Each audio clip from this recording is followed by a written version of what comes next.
नमस्कार बच्चों, आज हम लोग पढ़ेंगे relation between capital G and small g. Capital G का मतलब होता है हमारा ग्रेविटेशनल कांस्टेंट और स्मॉल जी होता है हमारा ग्रेविटी। ठीक है, तो सपोज करिए ये है हमारी अर्थ जिसका मास है कैपिटल M, यानी मास ऑफ अर्थ कितना हो गया? Capital M। रेडियस की बात करें तो अर्थ का रेडियस होगा R। अब इस अर्थ पे हमारा क्या रखा हुआ है? एक बॉडी रखी हुई है जिसका मास है स्मॉल m, यानी मास ऑफ बॉडी कितना हो गया?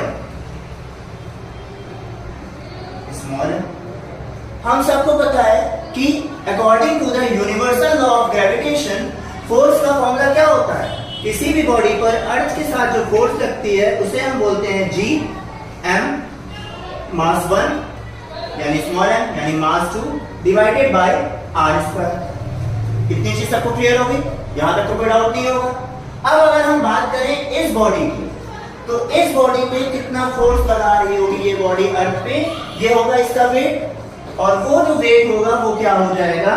वो हो जाएगा इसका मास इनटू इसका gravity.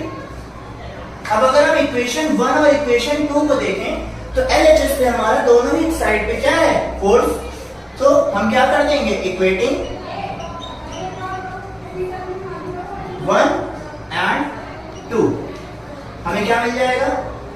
M into G is equal to G capital M small m upon R square. यहां तो कोई डाउट है?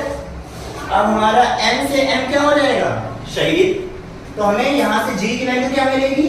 G की वैल्यू हमें मिलेगी capital G M upon R square. ये होती है हमारी स्मॉल g की वैल्यू, और यही से हमारा डेवलप होता है कैपिटल G और स्मॉल g के बीच का रिलेशन। अब अगर हम इनकी वैल्यूज प्लेस करें, ठीक, हमें फाइंड आउट करनी है स्मॉल g की वैल्यू।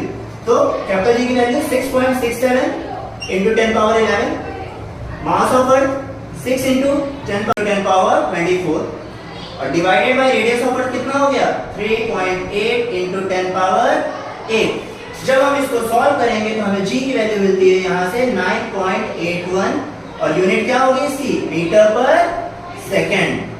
ठीक है बच्चों, क्लियर है यहाँ तक?